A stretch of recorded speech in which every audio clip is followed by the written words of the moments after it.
So guys, magandang tanghali sa inyo mga kanugnog. At kaarawan ko ngayon na ito yung blessing na dumating sa aking buhay na sa kaarawan ko ay hingi tayo ng pasalamat sa ating mahal na Panginoon. Ayan ang sinasabi ko guys na blessing. Yung bigyan tayo ng kalakasan, kalusugan sa ating buhay. Yung patuloy yung wala tayong karamdaman, wala tayong nararamdaman sa parte ng katawan at patuloy niya tayong iniingatan. Yun yung pinakamahalaga sa akin na panghanda. Yan ang pinakahanda ko guys, yung pasasalamat. Unang-una guys, nagpapasalamat ako sa mahal nating Panginoon, sa pag-iingat niya, sa gabay niya, sa proteksyon niya, sa aking buhay, sa aking family, sa aking may bahay, sa aking mga anak, yan, sa aking mga kasambahay, ganoon din sa mga hipag ko, at sa mga bilas ko. Maraming salamat sa kanila. At yan, sana gabayan sila lagi ng Panginoon at tipuin sila ng Panginoon na laging ingatan, gabayan, proteksyonan ang kanilang buhay. At unang-una guys, sa aking may bahay na wala ngayon dito, nandoon siya sa Is Avenue, sa kanyang check-up, follow-up check-up, pabalik-balik siya sa Is Avenue. At sana hipuin ng Panginoon maging clear at maging maayos. At yun guys, ayun ang pinaka gusto kong regalo para sa aking kaarawan. At saka, unang-una guys, nagpapasalamat nga pala ako sa inyong lahat, sa mga viewers ko dyan, sa mga viewers ko, sa mga nagko-comment at sa mga hindi nagko-comment, nag-view. Yun, pinapasalamatan ko sila. Kung hindi ko man sila ma-shoutout, pero nasa puso ko sila.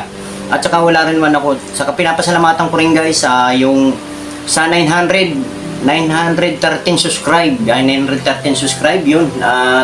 Nagpapasalamat din ako doon sa mga nag-subscribe at sa mga nag-viewers, yan, sa mga nag-share. Maraming salamat sa mga sumusuporta, sa mga kanugnog. Talagang hindi ko kayo makakalimutan kasi hindi ko na mararating yung subscribe na yun kung di rin dahil sa tulong nyo at sa mga content ko. At meron pa akong gagawin content, abang lang kayo. At saka huwag nyo kalimutan guys na mag-comment para ma-shoutout ko kayo. Mag-comment kayo, mag-iwan kayo ng likes. Pag nag-view kayo, mag-iwan kayo ng likes, comment. Pasensya na kayo guys kasi pinatay ko yung electric fan. Medyo kasi yung maingay yung reflection ng pugong ng electric fan. Pinawisan ako at nandito ako sa loob ng bahay. Yun, unang-una, maraming salamat talaga dyan. Unang-una sa aking may bahay, sa may bahay na yan. Sa may bahay ko talagang napaka-supportive na asawa, maalaga na asawa at saka maalaga na ina sa mga anak. Talagang gablis talaga at biniyayaan ako ng asawang ganyan guys. Talagang yan ang pinapasalamat ko na sa aking kaarawan, yung mayroon akong kasambahay na ganyan na napaka-supportive, maunawain, nasa kanya na talaga lahat guys. Sa asawa ko talaga napaka-intindihin na bilang asawa. Kaya yun, sana gumaling siya. Yun lang ang dalangin ko guys, na hipuin ng Panginoon na maging clear, maging maayos ang kanyang karamdaman. Sana patuloy siyang ingatan, gabayan, proteksyonan ang kanyang buhay. Maraming salamat Panginoon sa pang-araw-araw na binibigay mo sa aming biyaya. Sa unang-una sa mga biyaya biyaya na pinagkakaloob mo sa amin. At saka dyan sa mga anak ko na napaka-supportive sa aking editor kong anak kong si Rochela. Yan yung editor ko guys, kasi minsan bihira ako mag-upload kasi ako yung content sa yung editor ko. So ayaw ko naman siya ma-pressure dahil nga siya guys, yung busy sa pag-aaral niya. Para sa akin guys, priority sa akin guys yung kanyang pag-aaral. Kaya sa anak ko, maraming salamat sa patuloy mong pagsuporta kay Papa. Maraming salamat sa pag-intindi mo sa akin. Hayaan mo na at gagawa rin. Malay mo na, darating din yung time na mamonetize tayo. Malaking tulong sa ating pamilya at hipuin sana ng Panginoon na mamonetize tayo. At saka siyempre 100% talaga yung hipag ko yan, mga hipag ko, napaka-supportive na hipag, napakapalad kong tao, napaka-supportive na hipag. Yan yung mga anak ko, tinuturing nilang tunay na anak. Talagang napakaswerte ko para sa napakaswerte ko, napakapalad ng pamilya ko, ng mga anak ko, sa mga hipag ko, dahil silang mga hipag ko napakababait talaga guys. Hindi silang palaisip sa anumang biyaya na pinagkakaloob nila sa amin, na talagang gablis sa kanila. Talagang sa mga blessing na dumarating sa kanila, dumadalo yung mga blessing sa kanila. Siyempre, unang-una, shoutout din dyan kay Nel. Yung sa bilas ko, napakabait talaga, supportive. At saka yung kay Dexter, saan lagi silang ingatan sa kanilang hanap buhay, gabayan sila ng Panginoon, na nailayo sila sa sakit karamdaman. Iyon ang pinakamalaga sa akin guys na regalo sa aking kaarawan. Yung mga sumusuporta, yan, hindi nawawala yung pagsuporta ng mga kasambahay yan 100% kasi guys. Kapag nagbablog ka, kailangan talaga suporta guys. Kasi kapag walang suporta guys, panghinaan ka ng loob. Pero tuloy lang ang laban guys. Ganun ang pagko-content ng vlog. Talagang hindi biro, hindi ganun kadali ang pag-ano ng YouTube channel. Pero pag hanggat nandyan ang kasambahay mo na sumusuporta sa'yo guys, kayang-kaya yan guys. Kahit na matagal na ako nagbablog. At naniniwala naman ako na darating din yung time na makatulong ako sa mga content ko sa aking pag-fishing. Yan, fishing sa pag-fishing kasi guys, marami rin akong mga viewers sa fishing. Gusto ang content ko talaga, hindi yan. Ginawa ko lang yung weighing fishing. Iba talaga yung hipuin lang ako ng Panginoon yung content ko talaga na ilalabas ko ngayon.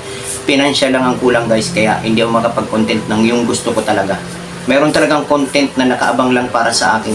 Meron akong content na ilalabas ko lang kapag na-monetize na ako. Kasi kapag ako'y na-monetize guys, yung kalahati ng unang sasahurin ko guys, maliit man yan o malaki, itutulong ko yan, ibabahagi ko yan, at meron akong pamabahagian yan talagang karapat-rapat para sa kanya. Sana ipuin ng Panginoon na i-bless niya yung aking pagbablog na ma-monetize ako. Basta gaya ng sinabi ko guys, unang-una, hindi ko na sila babanggitin isa-isa sa shoutout. Hindi na, yun. Tulad ng sinabi ko mga kanugnog, nasa puso ko kayo. Sa mga nag-view, sa mga nag-comment, at saka yun sa mga nag-subscribe, at sa mga, yun lahat yun, sa mga lahat ng dumaan sa aking vlog. Maraming salamat sa patuloy niyong pagsuporta.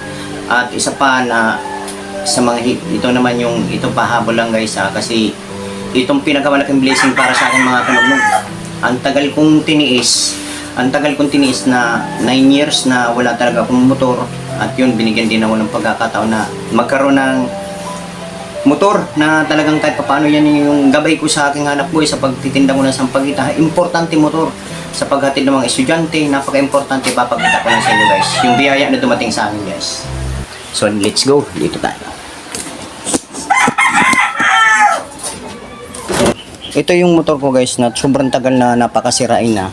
Sobrang tagal niya na talaga, grabe ang pinagdaanan ko dito. Halos lahat ng kinita ko guys dito sa kanya napunta. Pero ito guys, never mind ako niyan guys. Talaga dinisgrasya itong motor na to. Almost magti 10 years na siya sa akin guys. Ayan. Yan. Pero nandito pa rin siya, alagaan ko pa rin siya, iingatan ko pa rin siya, ikukondisyon ko pa rin siya kasi para sa aking hanap buhay, bala ko sa kanya dyan guys.